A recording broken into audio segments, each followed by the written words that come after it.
Hello, hello, hello, and welcome to my YouTube channel. My name is Jameelah, and I am a master manifester, and I'm sure you are too because you are consuming content like this. The name of this amazing channel is Holistic Manifesting because I believe in a whole body, whole mind, and whole being experience when it comes to manifesting these amazing lives that we are choosing. What I'm discussing in this video is, oh man, I wanted to say it a specific way.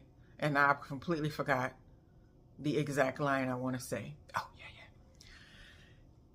Strangers will more so see you for who you are than the people that are closest to you. And this is not necessarily a bad thing. This is just a thing. So in my little short stint of being... short stint of being on YouTube and, being a person that's in the middle of attention for having certain ideas and certain mindsets and sharing my views in the world and being unapologetic about it. And then also showing process and changing ideas and expanding and growing. I've learned something that I think a lot of people would do better at knowing this and then also not having a problem with it is that when you are approaching strangers, people that do not know who you are from like memories or like past versions of who you are or what you've been through, or have not seen you at your worst or seen you at your lowest or seen you in certain environments or predicaments in certain situations and circumstances, they're coming at you with a clean slate. They're coming at you with the ability to see you directly from where you stand now in the world, where you are where you have expanded to, what you are showing up as in this particular moment, right? And even with that, it's going to that trajectory is going to continue to grow and continue to change. But when you have people that are closest to you, people that have grown up around you, people that have come from the same background as you have, people that have come from the same environments as you have, it is very hard for them to see a different version of who you are. And there's a couple of reasons why that's the case. But one of the ones that's more nuanced is because there are certain personality traits and interactions and dynamics that people have that are only brought to life, that are only brought forward when they are in connection with people that are from a specific environment. It's like when I was listening to Eckhart Tolle and he was talking about going home and visit his parents. And he was just like, I can be so evolved and I can be so expanded and I can have this higher way of thinking, this higher way of being. He says, but then give me one weekend with my parents and I'm a 10-year-old rebellious child again, right? And that's similar to what I'm talking about. I think sometimes we put too much pressure on our closest connections to understand who we are and the exact position at where we stand. What I don't think that this negates is having respect for people and having respect for their process and having respect for their growth and attempting to see them in a new way or in an expanded way. But what I do know is that that's not always easy for everyone, right? Especially if you are from these environments to where you play particular roles in people's lives. If you were like the nerd, or if you were like the pretty girl, or if you were like the athletic one, or if you were the quiet one, or if you were the one who had all of the wisdom, or whatever it is, if you were in any of those roles and say you've outgrown certain roles or you've become something new or you've expanded into a newer version of yourself, it's not going to always be received in those old environments, especially if the people in those environments haven't necessarily outgrown the roles that they were playing back when you were a part of those environments, right? And why many people can't outgrow those roles is because they never truly detach from those old environments. And I saw this too as a person in my own life growing up and seeing people and how they interact with each other. I was just thinking to myself, I was like, if you never truly separate from your family of origin, then you never truly become a newer version of who you are. When you get sick and tired of certain aspects of who you are and like how you react to everything and how life challenges you a certain way and you always have a similar outcome, you're never truly detaching from what was in order to create what can be. And that's not saying that you're forgetting or you are dismissing or you're no longer wanting to have access to what was. It means that there has to be a moment to where you leave and you go into the world and you experience the world as an individual. You experience the world as a person who doesn't have a specific heavy weighted past. You experience the world as the new version of who you want to be. And as you get into the world in that way, you start to meet people and be in environments and places to where they see you in that light. And then you get more of an expansion. You get more of an enlightenment, and you become more of what it is you want to experience. Many of us do not start off in the world in the mindset or with the characteristics or the attitude that we want to have throughout our whole entire life. And when we see people who are doing that, we realize that for the most part to everyone, it looks like they've not grown. They've not expanded. They are doing the same old, and it's always the same old outcomes. People that are completely and utterly ego-driven, we always see ego-driven outcomes. Some people, if I get on the phone with them from, people that are from my childhood and all that, the conversations go in the same exact direction. And if I don't let it go there, then we don't have anything to talk about. And you'll see this being a continuous way of being. So that's why when you come into the world and you start to share who you are and you start to say, this is what I want to be in the world. This is how I experience the world. This is who I am now. This is what I've alchemized my life to be, right? When you come to that notion, strangers will more likely see that in you because they don't have any of the baggage that is you before that to compare it to. And it's really hard not to compare the older version of someone to the newer version of someone if you are if you're not growing. If you're not really growing and you're still attached to the older environments, you're always going to be thinking of that person and the role they played and who they are in that particular environment. Because for many people that are closest to you in close environments, it's no fun. The new version of you is no fun. It kind of, you take yourself too seriously. You don't want to be played with in a certain kind of way. You have your own mindset with many things, and you don't necessarily agree with everything that you came from and everything that you created, and you don't necessarily agree with everything that they're doing in their lives, and you're okay with that. But sometimes people have a hard time when they know that you don't agree with it, and then they can't feel comfortable around you. And so it's not necessarily something that needs to change or shift. It's just something as old as time. And I even think there are biblical references to even Christ himself not being accepted in his hometown, right? And we already know that this is the case. So whenever we start to expand and grow and be, I think people should just drop that narrative of the people where I'm from or the people that are, you don't have to drop it. It would be helpful. The people that know me the most are not necessarily supportive and understanding me. And I can see why that might hurt a lot of people, and I can see why it might be an issue. But at the end of the day, sometimes it's defying human nature. It's defying the way people operate and the way they work. It's the same reason why you have mothers running around saying, my baby, when somebody's 40 years old, right? It's because there's a certain perspective that you have experienced that being in, that child in, and they will always be that point of reference for you, especially if it's you never had kids before, they birthed you as a mother, you birthed them as a child, right? And forever, it's always going to be that dynamic. Where the issue comes in is that when we don't respect what people have decided to grow into, what they've decided to expand into, we don't respect the decisions that they've made in their lives.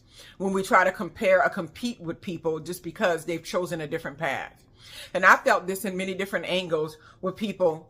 Sometimes when you choose a different path and it's not a path that people from your past might have chosen, the constant interaction is always comparing what you're experiencing to what they're experiencing and how they prefer what they're experiencing. And my thought process is that I hope you prefer it because you're choosing it and it's what you're experiencing. I had someone from the past that kept on bringing up every single time I talked to them because I choose to live in a city. I love the heartbeat of the city. I love being right in the middle of things, but being on a street that's off and away from the main area. And I have a perfect environment for the way that I choose to live my life. They kept on going on about how, man, it's so peaceful where I live at. You don't ever hear cars pass. There's nothing happening in the day. I used to want to live the way you're living when I was younger, but now all I want is peace. And I'm that's wonderful and beautiful. But it kept being a conversation every single time I talked to them. And what I was realizing was that they're more focused on my expansion being a challenge to their own choices, as opposed to my expansion being something that I've done for me. My expansion and my choices being something that is important to me and as important for me, right? So many times we get so caught up on that, people from the past don't necessarily see the greatness that you've become. They don't see the quality that you've become. They don't care about your career. They don't care about the things you've accomplished in the world.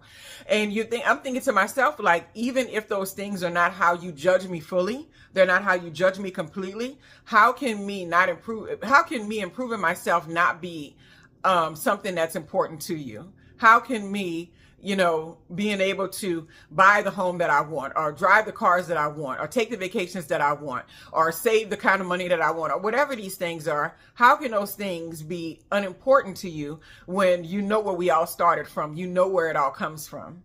You know where the emotional upheavals had to happen. And you would also think that too, and this is what a lot of people are hung up on also, that people that have seen you at your lowest would be the most happiest for your expansion and your growth, because they've seen your emotional lows. They've seen your psychological breakdowns, right? They've seen your panic attacks or anxieties. They've seen your depressions. They've seen the things that have been rough in your life, and they've been a part of it. And then when you outgrow it and you're able to sustain yourself in the way and maintain yourself to where that's not your immediate reaction, that's not your immediate go-to. Things don't just take you down the way they used to take you down. You have a good mindset. You have a quality mindset. People see you as a person to give wisdom and to give, clear advice. And why would they not want to see that version? And it's a lot of the times because people have a hard time taking your advancement and your enlightenment and your empowerment and putting it aside from challenging who they are and what they've done and what they feel they have done and what they feel they haven't done. They can't separate the two. Because when we can separate the two, we can congratulate every aspect of someone's growth or expansion or what they're doing in life. We can experience all their good stuff. We can, see the new things, celebrate the new things, be a part of the new things, really make ourselves a true player in the new version of who they are.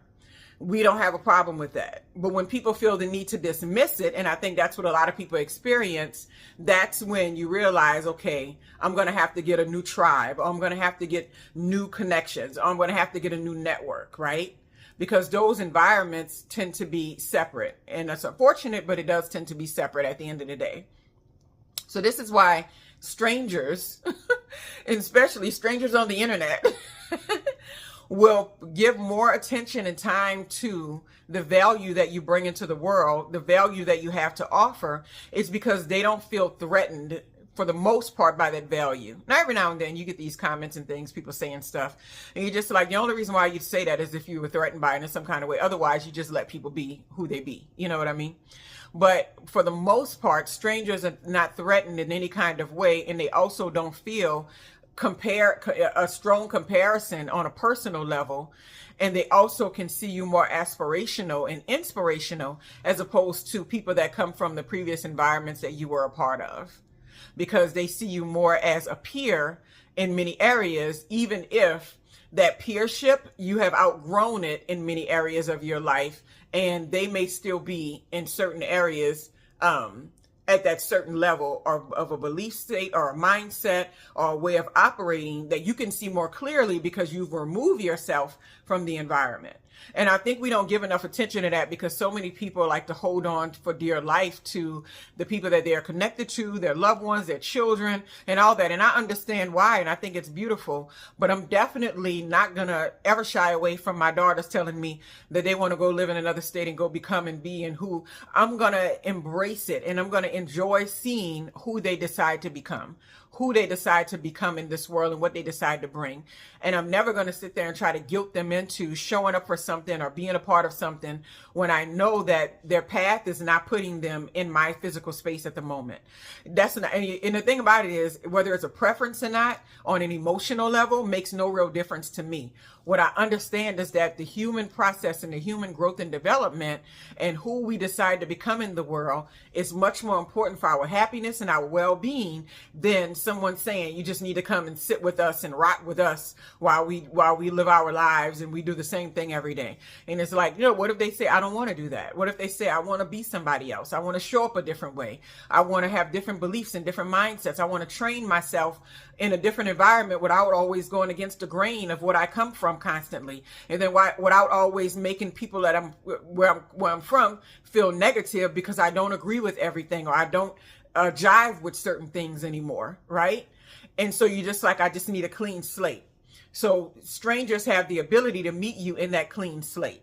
When you have people from the past, it's very challenging, especially when someone doesn't have a mindset of growth and expansion and empowerment, and they have a mindset of maybe just kind of the status quo is fine and my life is fine and I'm okay with this or whatever.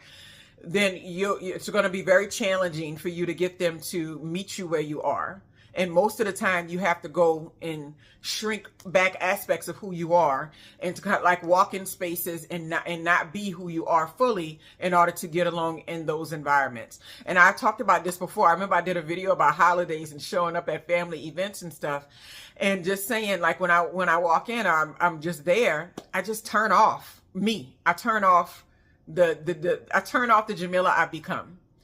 And whether it was painful or not, whatever, the outcome that I wanted as far as showing up at the time I was showing up was more important to me than me being the full version of myself. So, I don't have nothing to say about much. People do, quick jokes with me, and sometimes, and I'm just like, oh wait, I'm the butt of that joke. I didn't even realize it because I'm not fully turned on or tuned in or tapped in. I'm kind of just physically there, right? And just sharing the space. And at the time, that was more important to me. And so that's how we got to become when we want to visit or be a part of these environments. Sometimes we can't always try to usher who we are into these environments if we want to just be there. Because 9 times out of 10, you'll have to pull back large versions of who you are to step into that space, because you no longer fit the roles or the mindset or the dynamic anymore. I always think it's good. I think people need to separate. That's always going to be my solution to a lot of things that people experience when it comes to their places of origin, their family of origin, their hometowns and all that. You need to separate and see who you are, see what you become, see what your decisions actually yield for you, see what you create in this space, right? When I grew up in Marrero, Louisiana, there was never a doubt in my mind that I was going to leave Marrero, Louisiana. There was no way in my mind that I ever thought, even in my little book, you have those little yearbook thingies that you fill out and stuff. I forget what they're called, like memory books. In my memory book, one of the things I say is places where you might want to live, and I name all these other cities, because in my mindset, I don't know why I was always like that. I was like, there's no way I can expand, or there's no way I can experience life and enjoy life and what life has to bring if I live in Marrero, Louisiana my entire life. Nonetheless, it's why strangers on the internet can be more accommodating to who you are than the people that are closest to you. Have a wonderful, wonderful, wonderful day.